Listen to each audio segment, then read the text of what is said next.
back to you again.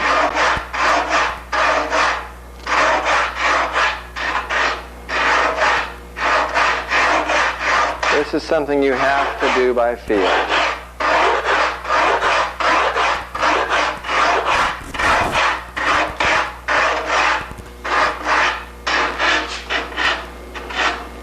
And a lot of it has to do with what's happening here.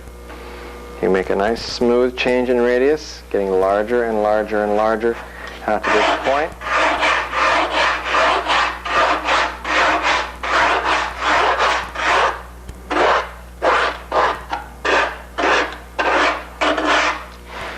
Steve, will you help me flip? Again, we go out here and we check one more time. We get a parallel. And I want to make sure I'm not coming down this direction. Okay, rotate.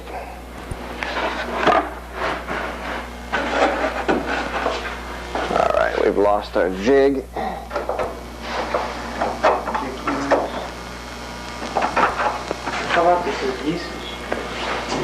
Okay, now we do this side. This is going to require more removal, so we can more aggressively remove material. From here to about here, the distance from up to the trailing edge, and from here to the trailing edge, that's about 45 degrees. You start seeing in your mind's eye a half radius.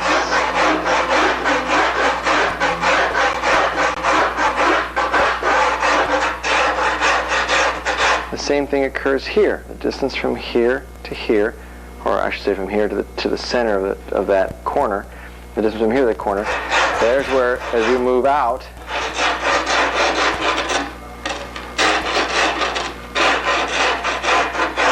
you should change your point of view so that you're looking at the front. Now we're back. Different point of view.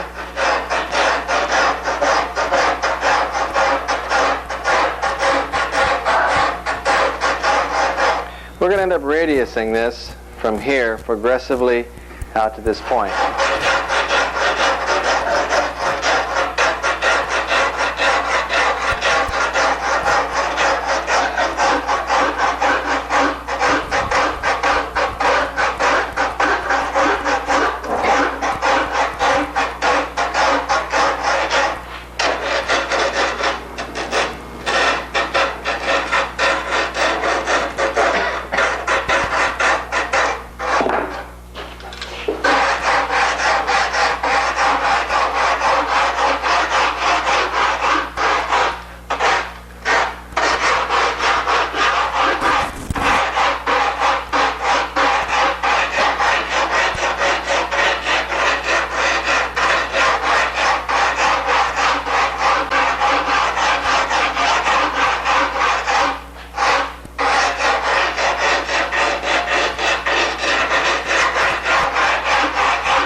I don't know if you can see clearly how this is beginning to shape up. We could leave it this way. It probably wouldn't be too draggy. But I've preferred the look that is a little more angular in the fall off there, taking off more material, creating a radius at the end that's a little tighter.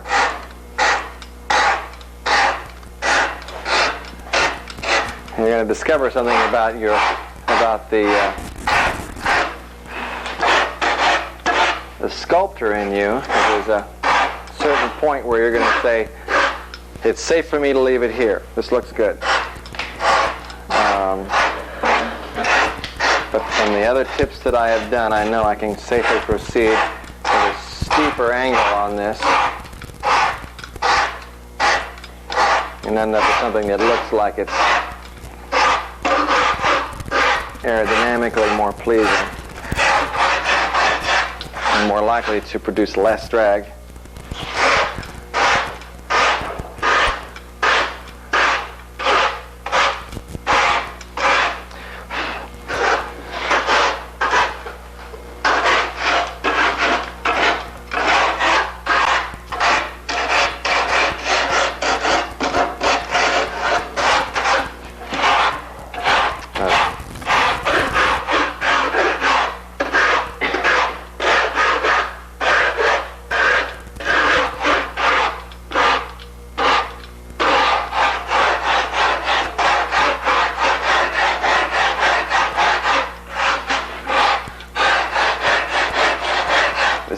less and less and less full. And as I reduce this, I reduce the resultant frontal area as well.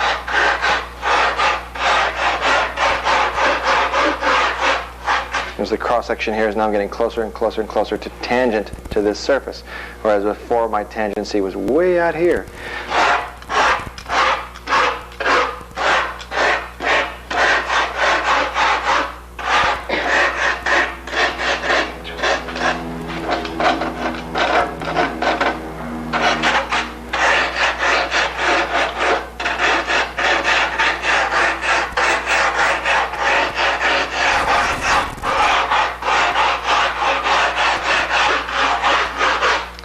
Steve, help me roll. We're getting closer and closer to that final shape. Flip. Hey-yo.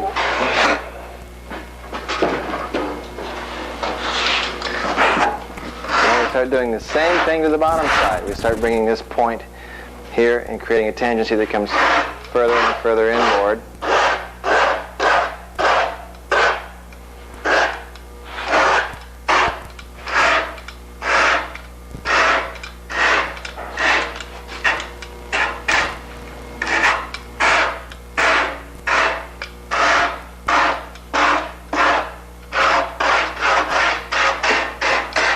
You can progress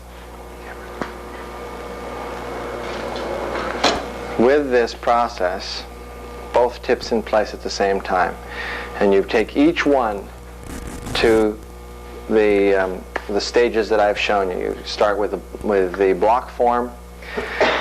When you actually start to carve, take a small amount of radius off each side. What you want to do is leave as clear a mental picture in your mind as possible of one side versus the other.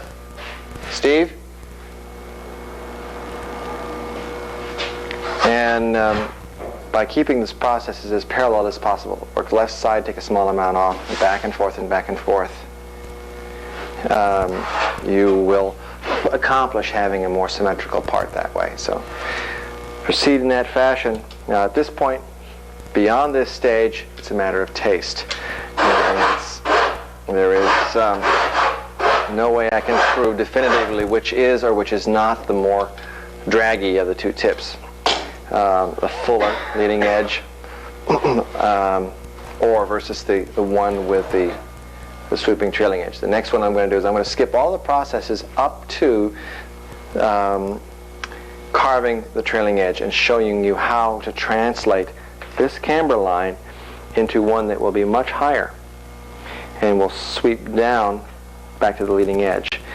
Most of it is the same, but at about the thickest point, the whole thing begins to sweep up and come to a point above the trailing edge relative position at this point, and we'll show you that. Okay, we just pulled a major boner here. Is that in a sweeping gesture, my hand went across this trailing edge and broke off. Now we could have just fixed it and told you about it, but why fix it when we can feature it? I want to show you how to do a little repair. I got a piece of foam that happened to come off of one of the wingtip pieces before it became a wingtip. And stick it on. Scrape off the extra 5 minute.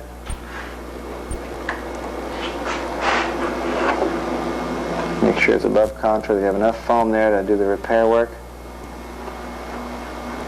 We're going to let that cure, and we're going to go back to carving the tip. For all intents and purposes, this tip was done, and I was preparing the other tip to show you how to do a honer tip. And we might as well go ahead right into that, as this tip you place closer to the bottom of the airfoil so that you have this material to work with, and the rest of the leading edge ends up here. And you take a semicircle and you draw from this edge here where the trailing edge would be, and it sweeps up to the tip. Now we provide you with a template for that.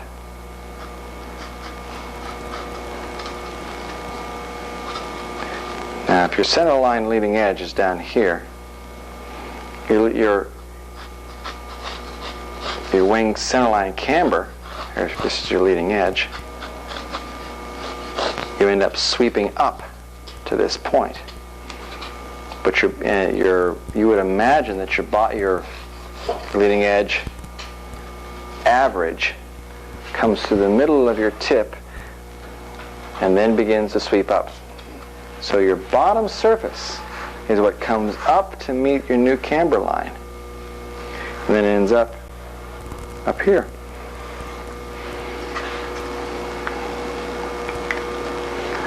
Now we'll put this on the tip, and we'll be back with you in a moment. I'll show you what that looks like.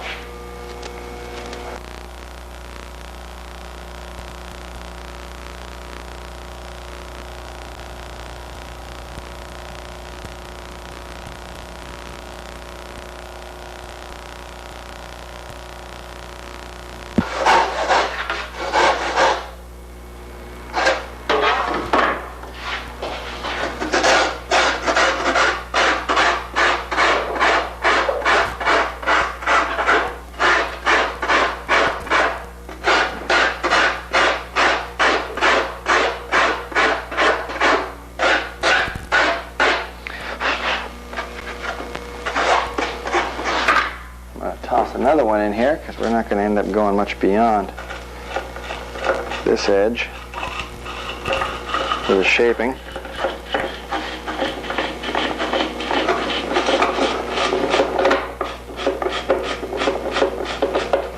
Okay, roll them. Other side. Don't bump the tip of the foam. Watch your shirt. Watch your hand. Grab the canard. Watch your elbow. Come on. Keep an eye out. Just watch that tip of the foam and don't bump anything else. Sound like an old mother hen. Okay, here we go.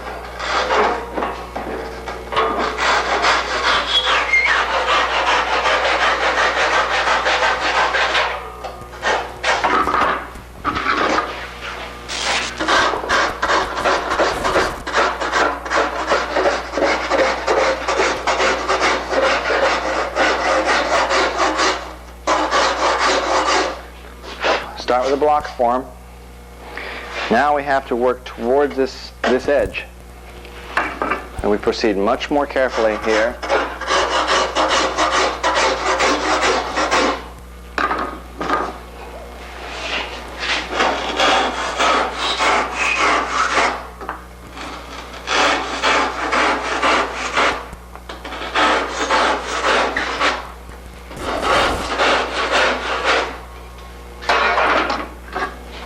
Okay, neutral on the trailing edge, on the foam.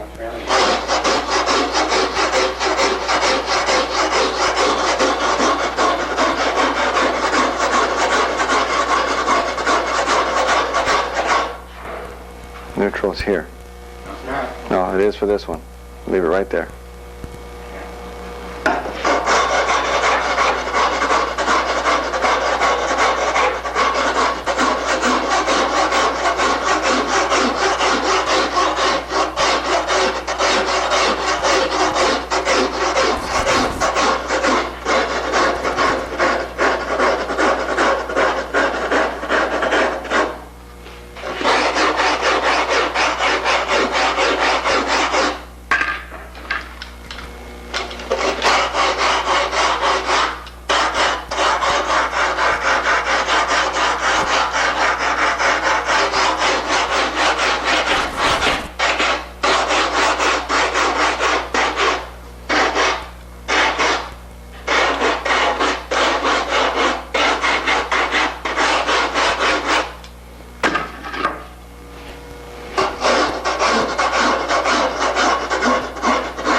Okay, Richard, you got it.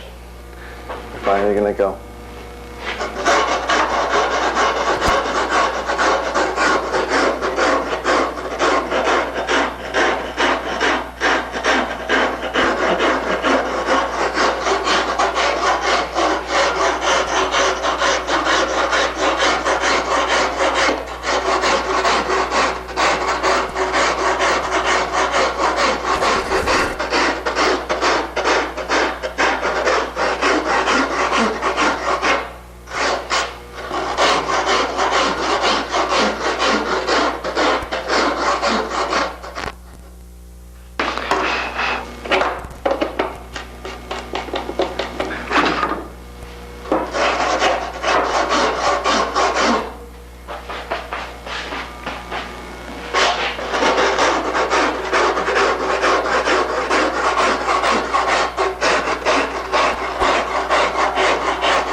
On the honer tip, I prefer to have the end of the wingtip end up paralleling the center line.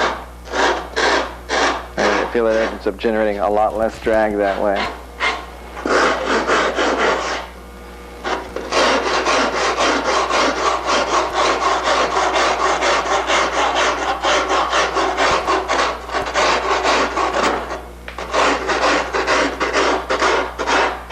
This is a much more complex tip to shape. Maybe one of the reasons why I ended up going away from it. I've been very successful with the other tip.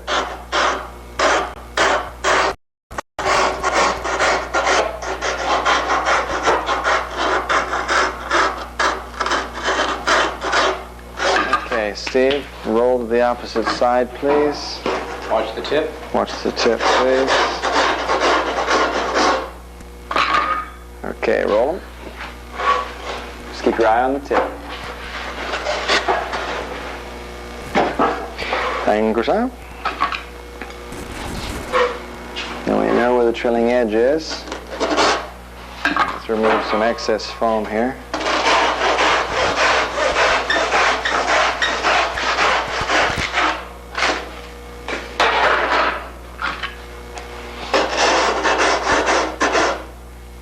First thing I'm going to do is take some of this edge off, because it's going to show me what direction I want to go with the tip.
You can see we're starting to climb here, so we'll round that off.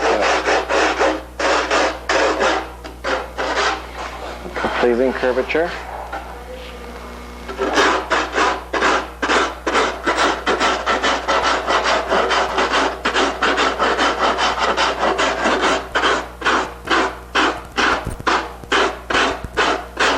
I like the straight trilling edge. This is the tricky part. You can't take off too much or end up carving into thin air. At any point along this line of flow, we want smooth contours. We don't want abrupt changes or anything that represents a flat, blunt frontal area. I radius this corner because I've got scars on my ribs from walking into these things on other long easies. And there have been those who have curved these aft into nice, what we call Yoda ears. Nothing nice about them.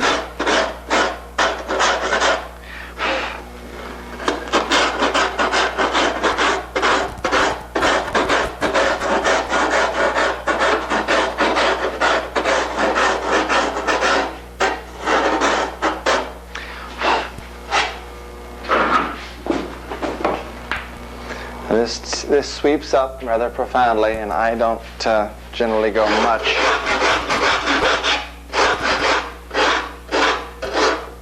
From the highest point of nearly a horizontal tip.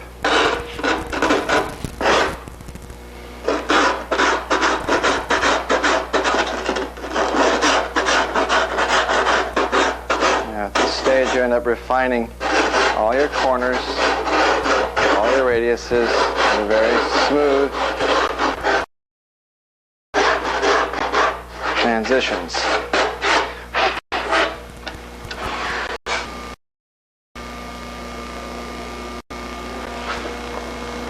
You can mess with this for quite a bit longer.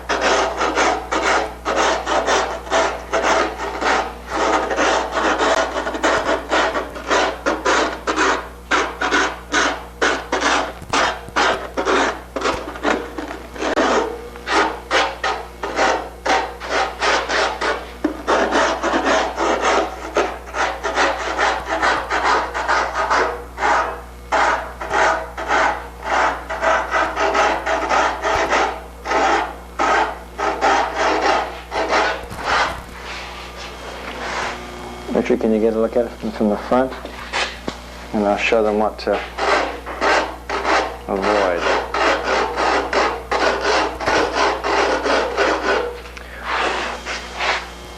Translates from this surface to here. You're going from a relatively blunt leading edge, sharper and sharper and sharper and sharper all the way to the back. At any point when looking down this leading edge, you don't want to see an abrupt change as you translate into this corner.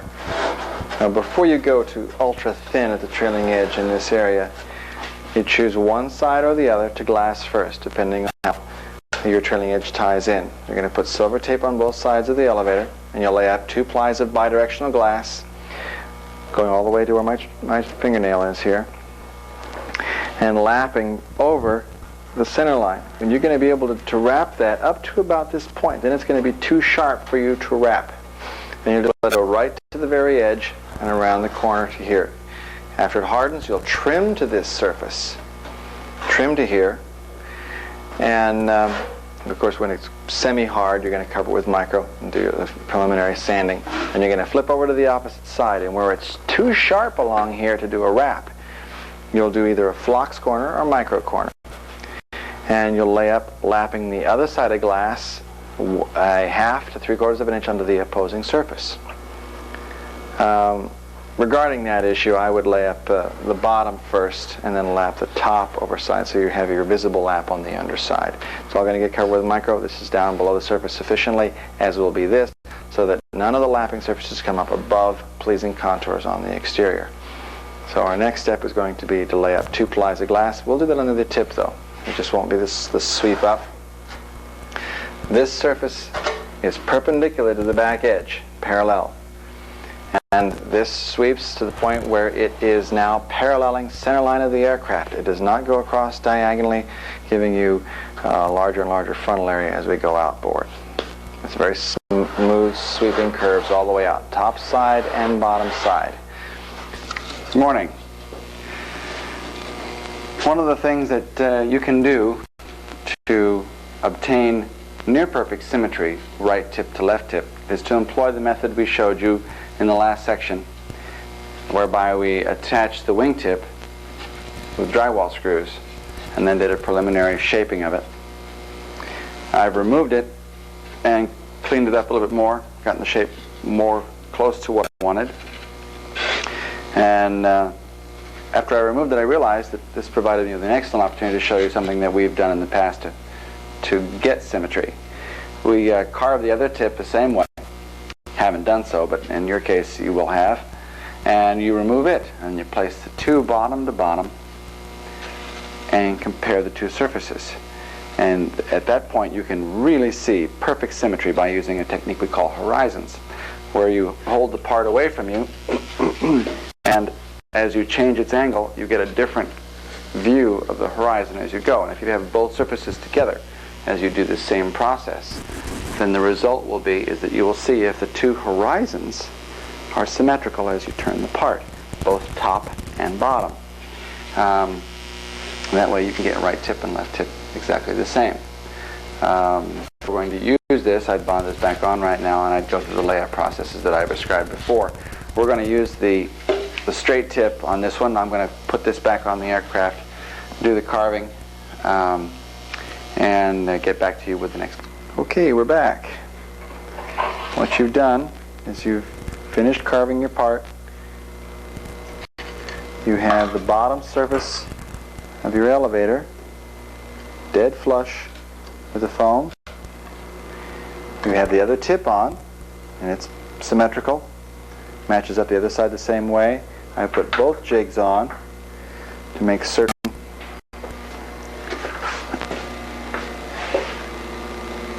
there's the other jig.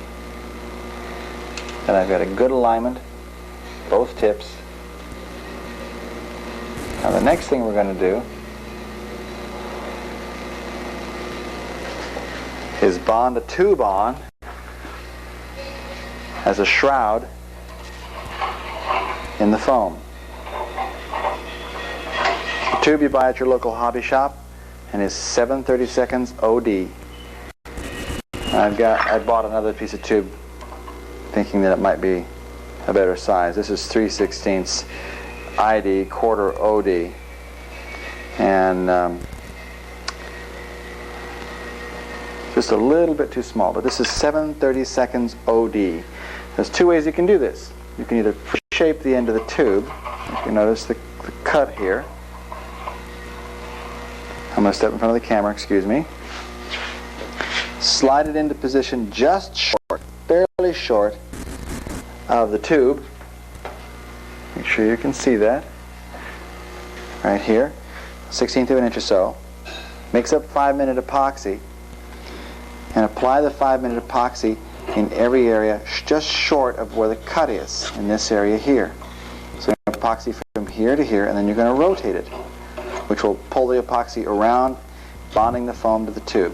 When you've got it sloppy and full and nothing flowing down here beyond the end and bonding your tube to the stainless. Oh, and by the way, you've also drilled the number 40 hole about 3/16 of an inch from the end. We're going to end up shaving this off, but do that also so you can move this thing back and forth when it's down inside here. So the next thing I'm going to do is I've sanded this with 220 grit sandpaper, made sure it's clean. I'm going to bond it in with 5-minute epoxy, get it secured. Then I'm going to pull this shaft all the way out so that I don't run the temptation of bonding this into this piece. I also want a glass over top of this section in its entirety. My glass is going to go right off the edge, hang straight down. I'm going to lap it a little ways in these rounded areas, and then the top side will come up and lap the center line by at least 1/2 inch. This is a non-structural area. We'll do one glassing and followed by the other. And we'll show you the resin application on this in the next step. And we're back again. Probably should have gloves on for this operation. And I'm just going to use the stick and the epoxy for rotating the tube. Just working it in and working the tube around.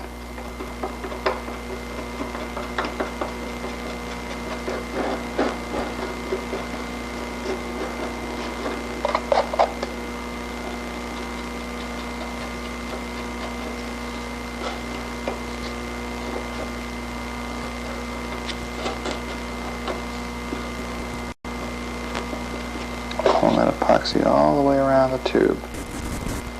Ooh, not too close.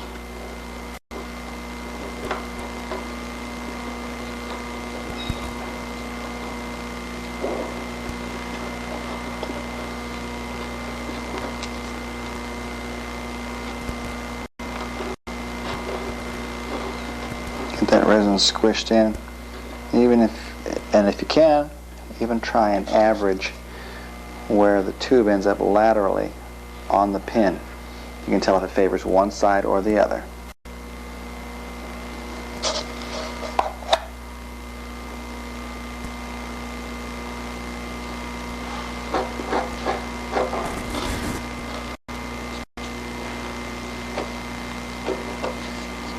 I wouldn't be too concerned about being absolutely certain that you've got a structural bond here, because what you're going to end up doing is when this tube comes out and you backfill around the tube with resin, then any areas that don't appear to be bonded in place at this stage will be once you're done with the glassing operation. Then since the rod is out, you can do your trim and come back with an appropriate size drill to clear out any resin that may end up inside the tube. I'm going to go do this on the opposite side. See if I can stay out in front of the camera.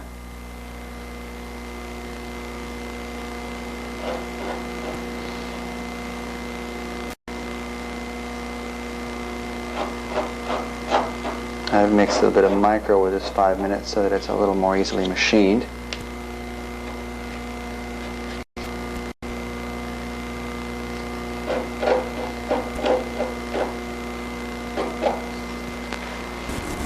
We repeat on the opposite side, let cure, shave, and then we're going to put plastic tape in this area and put 2 plies of bid, grain orientation on the bias.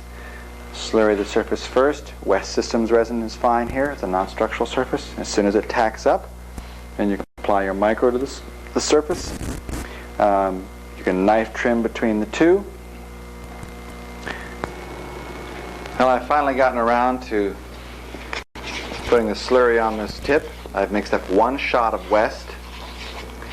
That should be sufficient to slurry both tips, and take the remainder and mix to dry micro to fill around the tube. Now, I was in error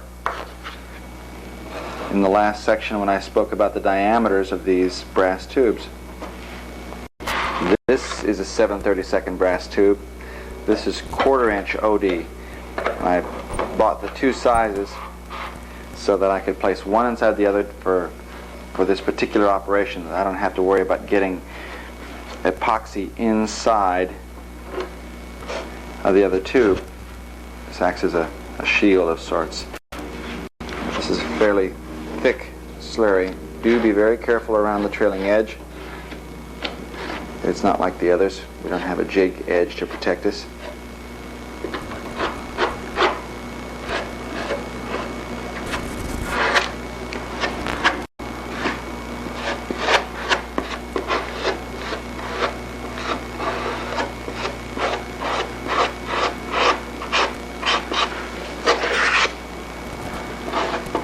Finish this up on video and then go to the other tip, and I won't bore you with having to watch me do this twice.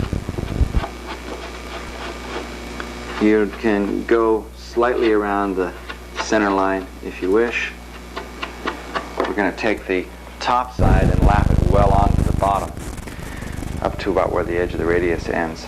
So center line is really all that's necessary.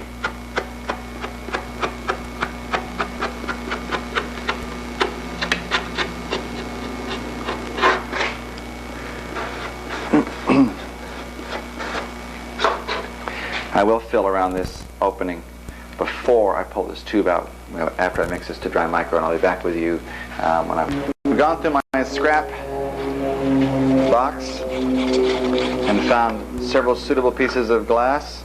I have cut it on the bias, this direction, more so that I don't get raveling along this edge as I'm putting it down. A quick coat of glass along the depression edge. If you got to do the depression edge in the making of your Canard, no big deal. This is the first one I've ever done. I've planned on doing it in the past and forget every time. I guess it was that important.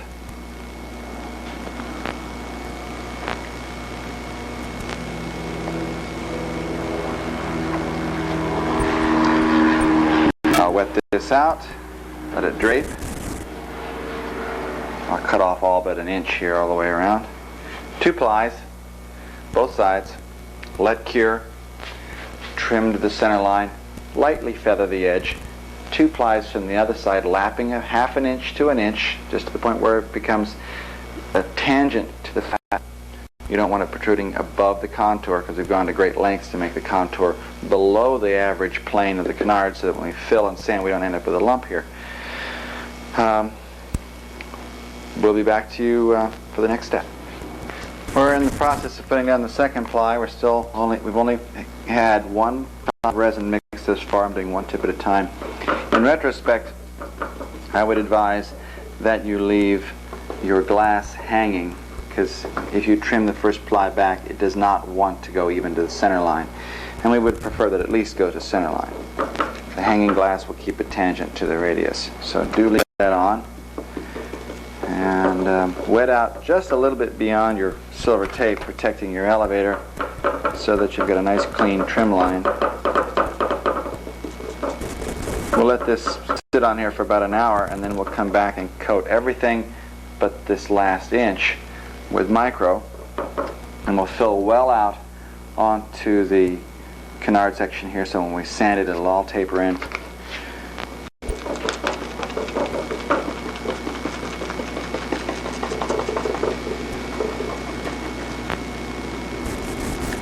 And right up to that edge, and just a little beyond it, so that you have a nice clean trim line. Repeat on the opposite side, and we'll be back to you for the top side. Actually, we'll be back to you for the brief fill work on this side and the feathering of this edge. I'm having a hard time backing off from how much I'm showing you. I should be showing you less and less and less of the more mundane processes, because by this time you should be pretty well along in your understanding of how it goes. Now that our glass is in place and I've marked,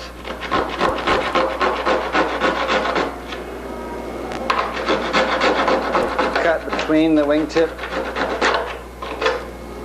and the elevator.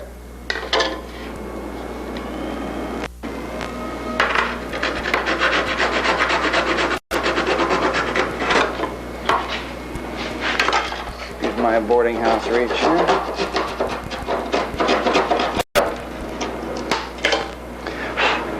Cut off the trailing edge and cut to the center line all the way around, and then lightly sand this area to a feathered edge. Then we do the 2-ply sand to the other side.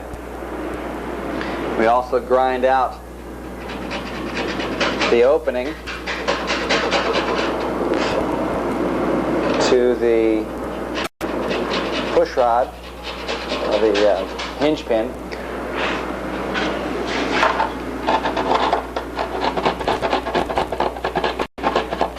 You'll find cutting right to the edge of the brass easy because it gives you an edge to shear against.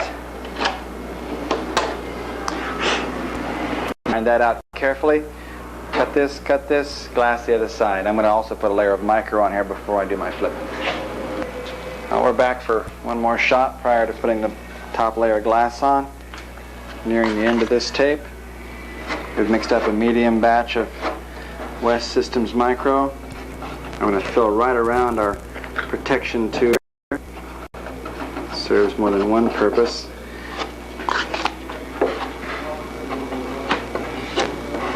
I really want to get this interface in here, this area crossed here. And I'm going to take advantage of the fact that we're still chemically active.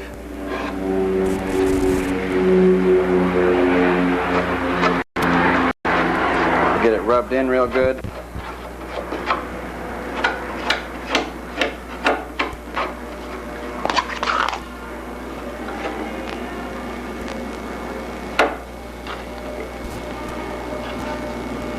Put a nice heavy batch on here, and you're only going to have to sand it out really one time before putting your primer on.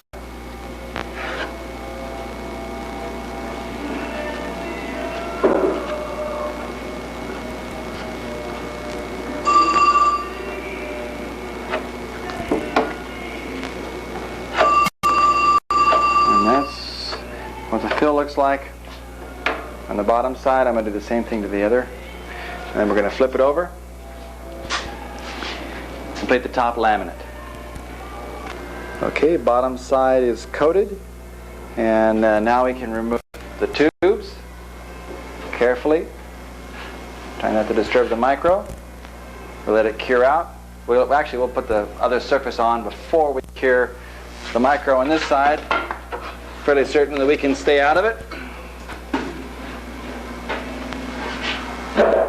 Now we do this side. We can do some final carving on this surface, getting right down to the thinnest, and we're going to remove some foam from here to about here, fill that with flocks, and in the area where the glass is, make sure that the tape is still running, Dave, and we're going to switch tapes and get back to you. Okay, last thing here, before we do the top, we're going to remove 3/8 of an inch of foam from the trailing edge. We're not going to do a glass to glass, we're going to do a flocks trailing edge, solid flocks. We're removing the foam in this area because the glass won't wrap around that corner, it's too tight.